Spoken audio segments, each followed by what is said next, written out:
हिमाचल प्रदेश, जिसे देवभूमि कहा जाता है, रहस्यमयी कथाओं और पौराणिक घटनाओं से भरा हुआ है।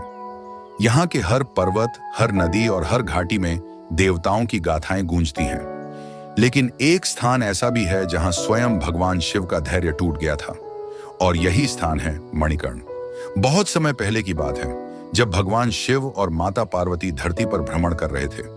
चलते चलते वे पार्वती घाटी यानी कि कुल्लू घाटी पहुंचे। यह स्थान इतना मोहक था कि माता पार्वती मंत्रमुग्ध हो गईं। चारों ओर ऊंचे ऊंचे देवदार के वृक्ष थे, पर्वतों से घिरी एक शांत घाटी थी, और बीच में नीलवर्ण पार्वती नदी अपनी चंचल लहरों के साथ बह रही थी। माता पार्वती ने कहा, नाथ, यह स्थान तो साक्षात कैलाश जैसा पवित्र और सुंदर है। क्यों न हम यहाँ कुछ समय विश्राम करें? भगवान शिव मंद मुस्कुराए और बोले, देवी, जब तुम प्रसन्न होती हो तो यही स्थान हमारे लिए स्वर्ग बन जाता है। एक दिन माता पार्वती नदी के किनारे बैठी थी। ठंडी हवा बह रही थी और वह जल से खेल रही थी। तभी उनके कान की एक बहुमूल्य मणिक रत्न जल में गिर गई। माता पार्वती चिंतित होकर शिवजी से बोली, प्रभु, मेरी प्रिय मणिक जल में गिर गई है, कृपया इसे खोजें। भगवान शिव ने आदेश दिया, नदी के जलचर इस रत्न को खोजें, मगर कोई भी मणिक को खोज न सका। नदी का जल गहरा था और ऐसा प्रतीत होता था कि मणिक कहीं पाताल लोक में चली गई है।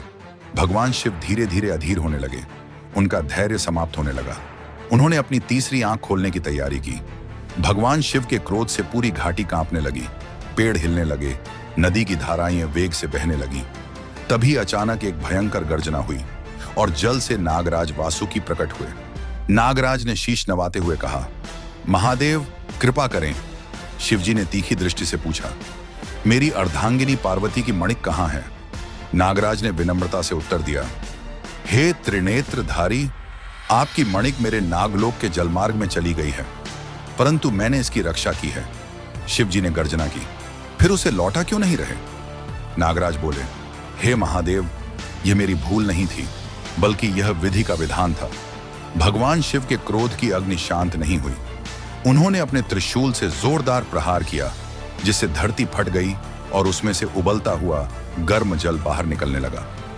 नागराज भयभीत हो गए और तुरंत माता पार्वती की मणिक को जलधारा में प्रवाहित कर दिया। भगवान शिव का क्रोध शांत हुआ और उन्होंने कहा, यह स्थान अब मणिकर्ण कहलाएगा, क्योंकि यहाँ मेरी अर्धांगिनी की मणिक गिरी थी। आज भी मणिकर्ण में गर्म जल के कुंड हैं, जिनमें कोई भी वस्तु डालने पर वह तुरंत पक जाती है। यह जल कभी ठंडा नहीं होता, चाहे कितनी भी ठंडी हो। कहा जाता है कि जो भी इस पवित्र जल में स्नान करता है, उसके सभी रोग समाप्त हो जाते हैं और जीवन में सुख समृद्धि आती है। हिमाचल प्रदेश की यह कहानी आस्था, प्रेम और शिव की अपार शक्ति का प्रतीक है।